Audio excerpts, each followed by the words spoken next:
They told my little girl I had abandoned her while I lay unconscious in an ICU bed fighting to stay alive. The cruelest part wasn't waking up from the coma. It was hearing my 6-year-old daughter whisper, "Mommy, why didn't you come back for me?" My name is Natalie Brooks.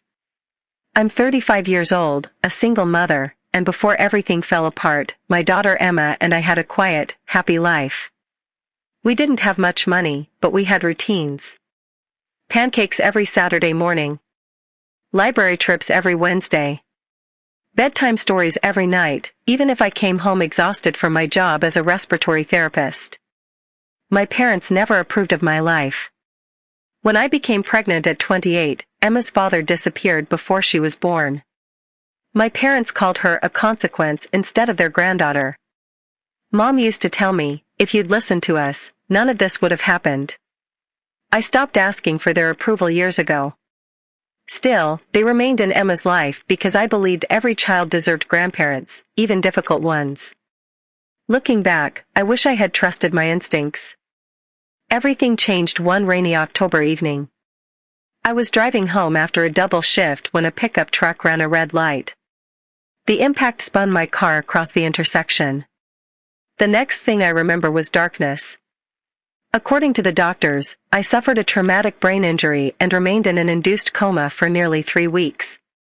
During that time, Emma temporarily stayed with my parents because there were no other immediate relatives nearby. That arrangement was supposed to last only until I recovered. Instead, my parents saw an opportunity. When I finally opened my eyes, every part of my body hurt. Machines surrounded me. My best friend, Rachel, burst into tears when she realized I was awake. "You scared us to death." I tried to speak. Only a whisper came out. "Emma." Rachel hesitated. "She's with your parents." I nodded weakly. "Good." Rachel didn't smile. Something was wrong. 2 days later, after I was moved out of intensive care, I asked to see my daughter. Mom answered my phone instead. "It's too soon." I frowned. "What?" "The doctor said you need rest." "I need my daughter." "She's adjusting." My heart sank. "Adjusting to what?" Mom calmly replied. "To living with us." I laughed because I honestly thought she was joking. "I'm coming home as soon as I'm discharged." Silence. Then Dad's voice appeared in the background. "That's not happening." The call ended. I stared at my phone in disbelief.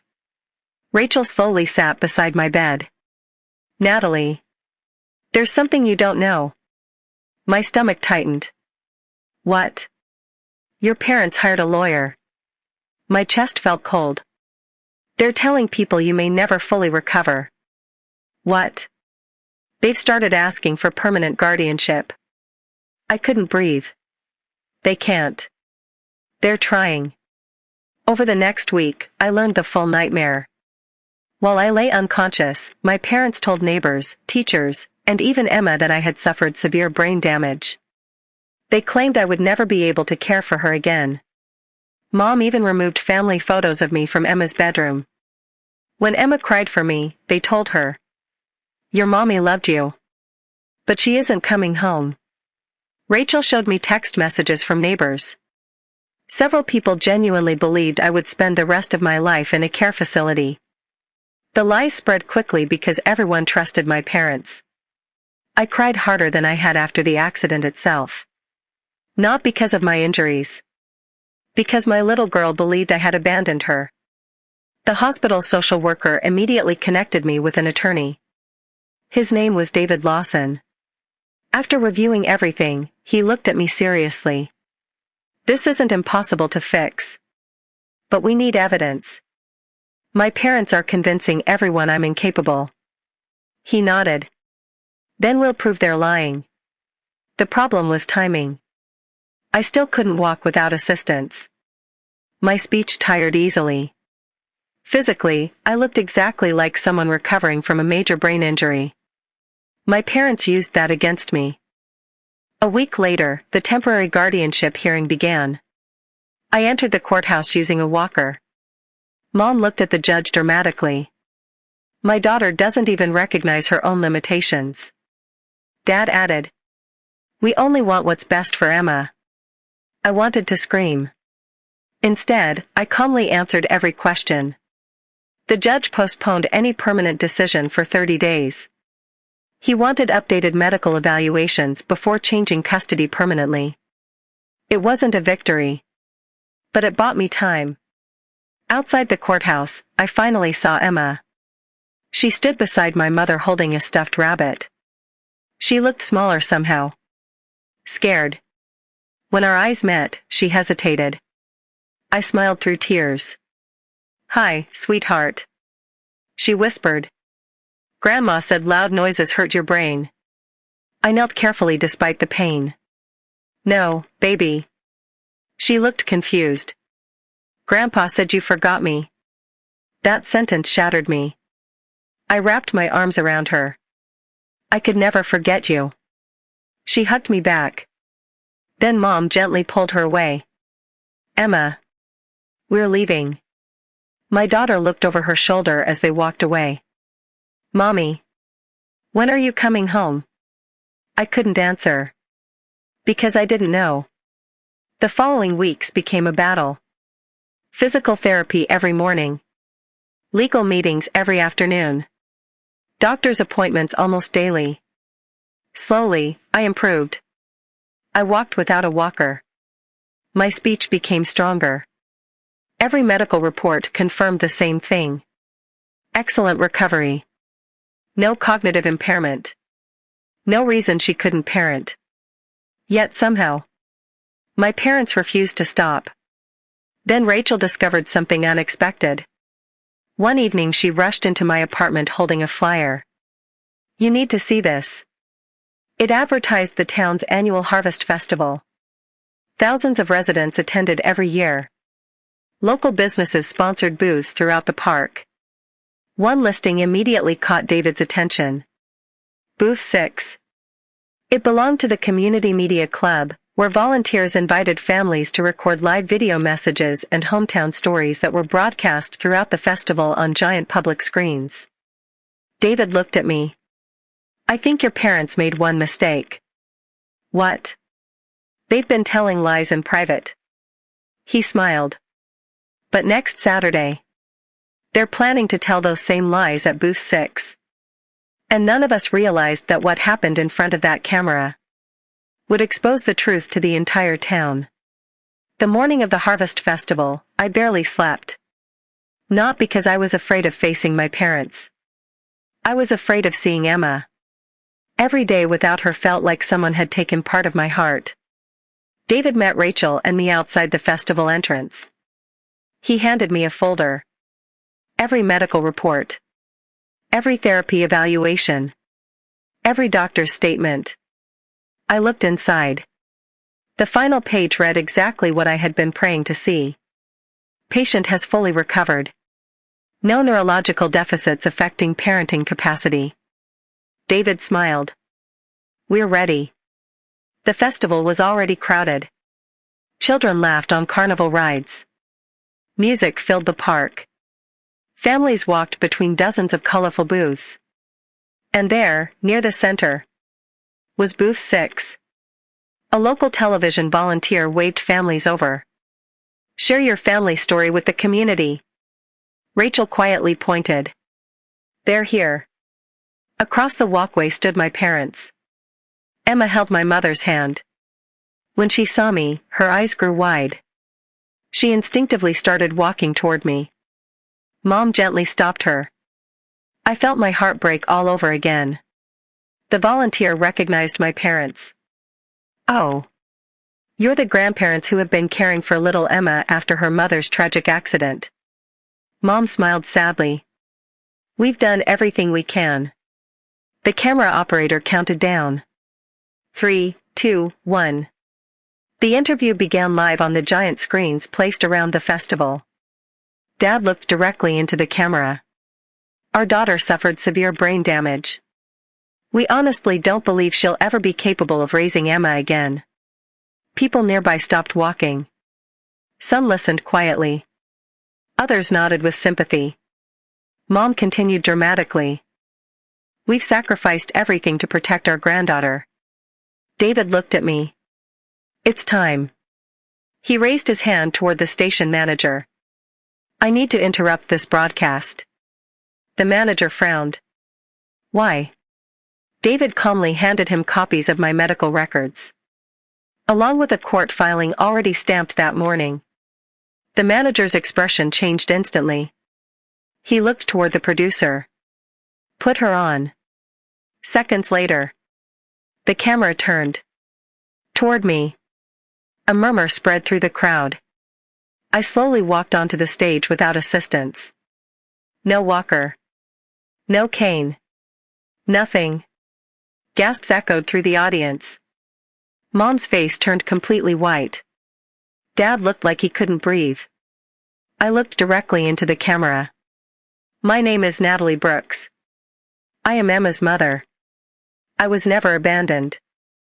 I was in an ICU fighting for my life. The entire park became silent. I held up the medical reports.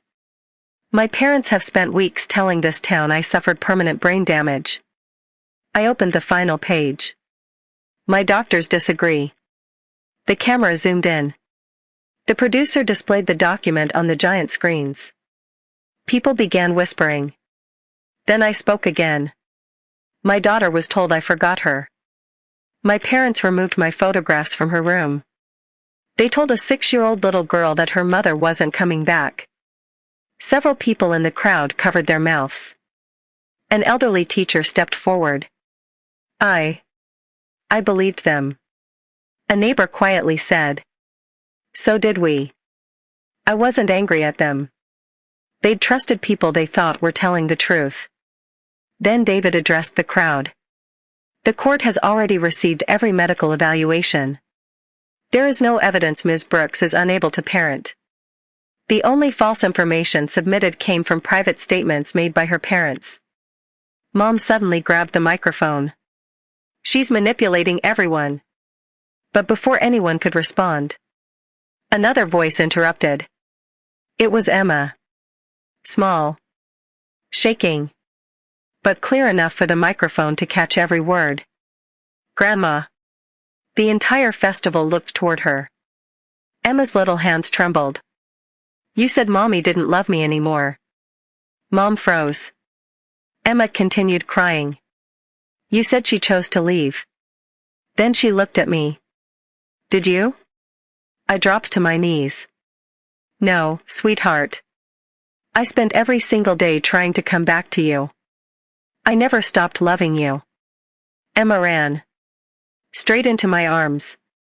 She wrapped both arms around my neck. I knew it. She sobbed. I knew you wouldn't leave me. The crowd erupted into applause. Not loud. Not celebratory. Emotional. People were crying, including the camera crew. My parents stood completely speechless. For the first time, nobody believed them. 3 weeks later, the final custody hearing took place. Unlike the first hearing, the courtroom was full. Teachers, neighbors, Emma's pediatrician, my rehabilitation doctors. Even the festival producer attended voluntarily. The judge reviewed every document. Then he watched the complete recording from booth 6, including my parents' statements, including Emma's heartbreaking question. When the video ended, the courtroom remained silent. The judge slowly removed his glasses. He looked directly at my parents. You were entrusted with temporary care. You used that trust to alienate a child from her living mother. His voice hardened. That is inexcusable. He immediately terminated the temporary guardianship. Emma came home that afternoon. Watching her unpack her favorite stuffed rabbit back into her own bedroom felt like getting my life back. Months passed. Life slowly became normal again. Emma returned to school. I returned to work part-time before eventually resuming my full schedule. Therapy ended. The scars on my body faded much faster than the ones on my heart. As for my parents, the town never looked at them the same way. People weren't cruel. They simply stopped believing every story they told. Trust, once broken publicly, is difficult to rebuild. About a year later, Dad wrote me a letter. Not asking for forgiveness. Not making excuses. Just admitting that fear had turned into control. And control had become cruelty. I appreciated the honesty. But I wasn't ready to rebuild a relationship. Maybe one day. Maybe not. Some wounds need distance to heal. Emma is 9 now. Sometimes she asks about that terrible year. I always tell her the same thing. When people truly love you, they don't make you choose between the truth and your family. Then one evening she surprised me. She smiled and asked, "Mom, is Booth 6 still there every harvest festival?" "It is." She grinned. "Good. When I grow up, I want to stand there and tell everyone my mom is the bravest person I know." I hugged her tightly. Because in the end, the place my parents thought would help convince an entire town that I had abandoned my daughter became the very place that gave me my daughter back. Booth 6 didn't just broadcast a story. It broadcast the truth. And sometimes, the truth is louder than every lie told behind closed doors.